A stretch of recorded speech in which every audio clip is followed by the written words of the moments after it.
today with the lovely Katie Thomas, who runs the Kearney Consumer Institute, to talk about, I guess, consumers. So, I mean, you spend most of your time with consumers and researching consumers.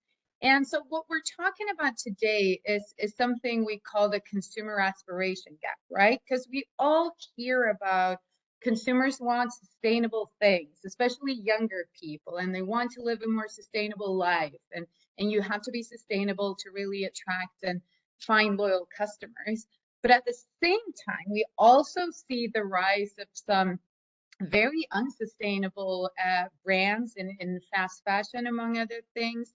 And we don't always see the actions correspond to the intentions, right? So what's going on with that? Like, which one is it, sustainable or not?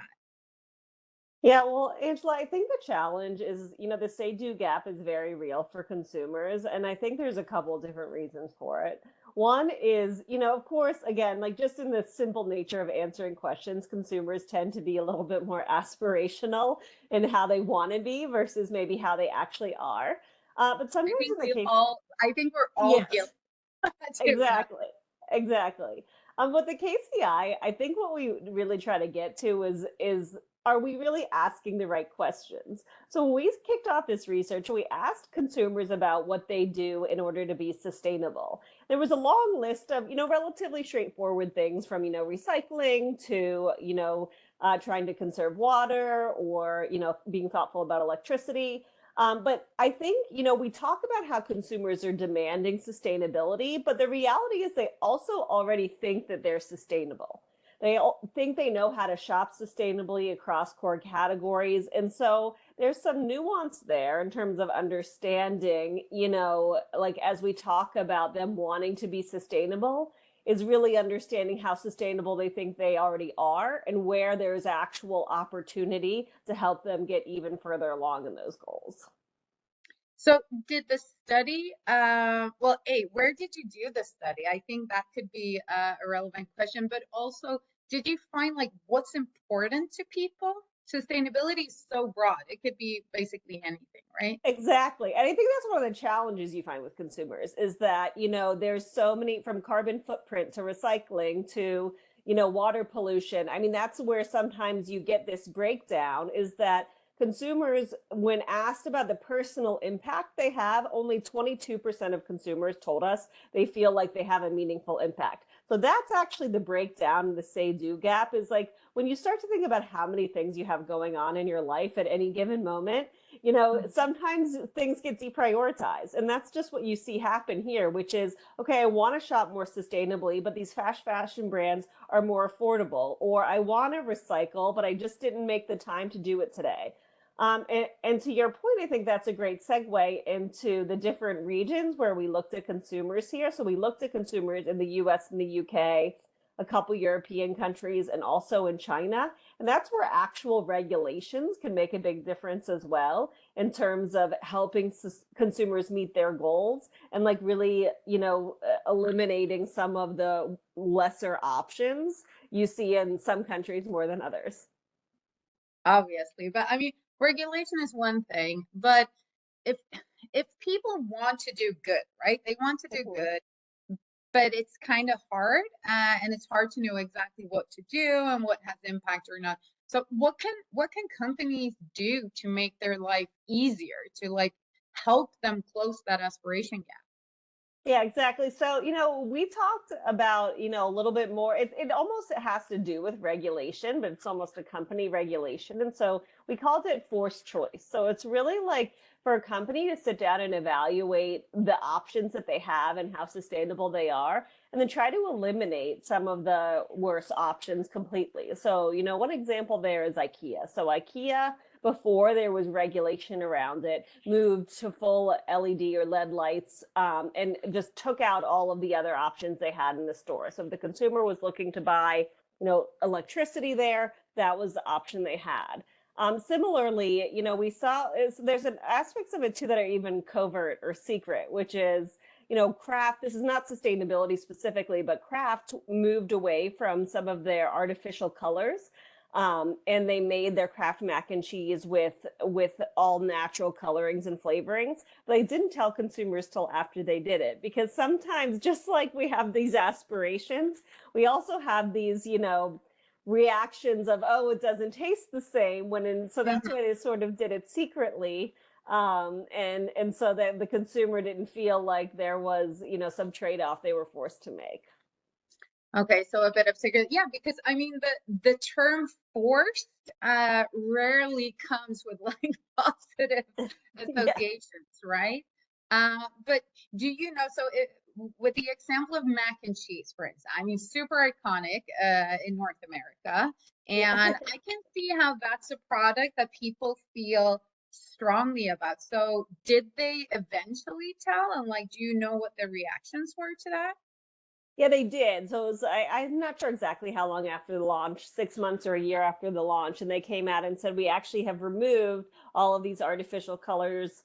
And it's still the same mac and cheese. And I think that, there wasn't as much blowback from the consumers as I think sometimes it's just natural. It happens if you announce it. So, like, one other example, like Starbucks has talked about, various initiatives over the years trying to encourage people to use reusable mugs. And they're really trying to get there in the future as well. And so that's a great example of, like, how much do you force it and how much do you talk about it before you Mhm. do it? Because it does give consumers a chance to just, I mean, we know how social media and the internet is these days. People will react to things because they react to things. So it's sort of a sneak, it's not super consumer friendly, which I would say I usually try to be, but in some ways maybe it is. But I mean, it's also a matter of making the sustainable choice the most convenient one, or like the Exactly. most affordable one. Because I'm thinking if the more sustainable choice was, yeah, more convenient and cheaper, Right. then people would go for it regardless. It doesn't even matter if it's sustainable or not. If it's more sustainable, some of the consumers will choose it because of that. Right. But convenience and affordability makes Exactly. the I mean, and that's no-brainer. been the biggest challenge I think we've seen with, some brand initiatives around sustainability is like, especially something that's like, oh, I've moved this product into more recyclable packaging. But now I want you to pay more for it because I'm telling you it's more sustainable. I mean, that's a little bit of a tough argument to the consumer, not even just financially, but just like, I think again, as we've seen brands start to evolve, it's really almost coming up with a new product that has a new functional benefit, as opposed to trying to take what exists today and just perfectly make it a little sustainable, but then put the onus on the consumer to, again, either pay more for it, to have to go out of their way to recycle it in a complicated way, or like, even like, the coffee mugs is a great example of like, what will that look like in terms of convenience, right? How do you start to think about, like, oh, do I have to have a mug with me all the time? Like, and it's not, but if that's really the primary option or there's an incentive there, I mean, that's powerful too. Of course, and there shouldn't be a trade-off, right? I Right. think that's part of it, because what was once a unique selling point, like this is made out of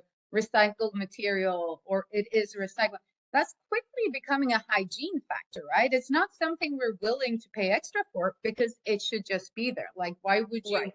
not make a product that is more sustainable? Like, why would you not secure supply chain, workers' condition, etc.? And I think sometimes I can be like, I'll admit, like in the KCI, we can be a little bit more skeptical of shopping by your values in the way that consumers ultimately, with most products and brands, are looking for function first. They're looking for a product to deliver on the expectations they have for it functionally.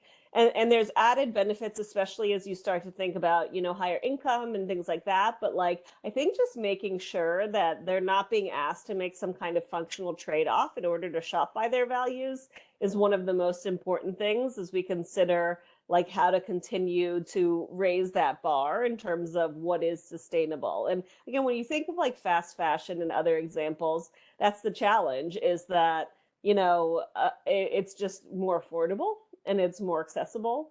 And so, and it has these other benefits to consumer, these limited edition drops and things like that, that have yet to see, a meaningful sustainable version. But I think this really goes to the point that sustainability can't really be an add-on later, down the Right. line. You have to think about sustainability already in the designer phase, right? How do Yep. we design this product in a desirable way with desirable materials, with the right functions?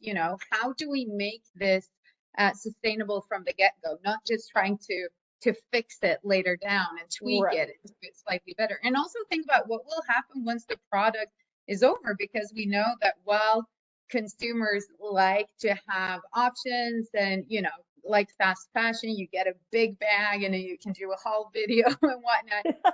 A lot of that obviously ends up, at landfill further Right. down the line.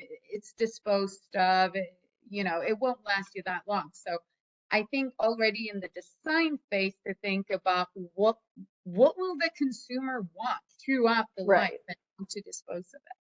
Absolutely. And that's where you think, again, it all goes back to forced choice, which is like, even if, for brands that exist now and they can't maybe start from the very, very beginning from a more sustainable way, you slowly start to integrate that into your products and your innovation pipeline better and better, and slowly start to phase out the lesser options. And of course, we'd all like it to be faster, but I think in theory, and I do think over time, consumers are appreciating more like quality over quantity. I mean, I think you're seeing these slow shifts towards some of that even though, fast fashion, honestly, in some ways is the only example that really disrupts this notion of consumers wanting to be more sustainable. And that's just, how do we think about the benefits they get from that offering and make it more sustainable, to your point? But so then the $1 million question then, do you think customers will be on board as companies start to make these changes? Maybe they force the choice then, like IKEA did with the LED lights instead of regular light bulbs. Right. Will they be on board?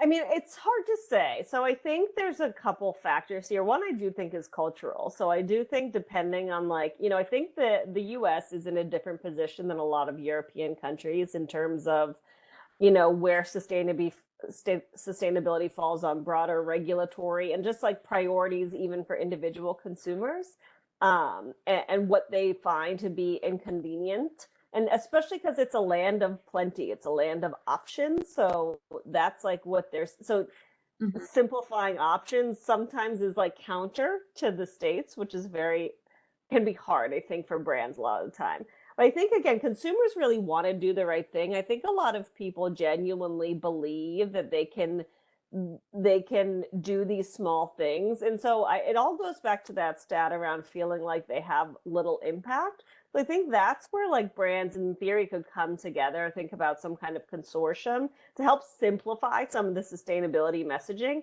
and help consumers feel like every little thing they do really does add up and does make a difference. And figuring out how to really, work with consumers on that, because then I think then you're on this better trajectory too, of like, the more impact I feel like I have, the even more I want to help. I love that. Okay, well, thank you so much, Katie, for sharing your insights.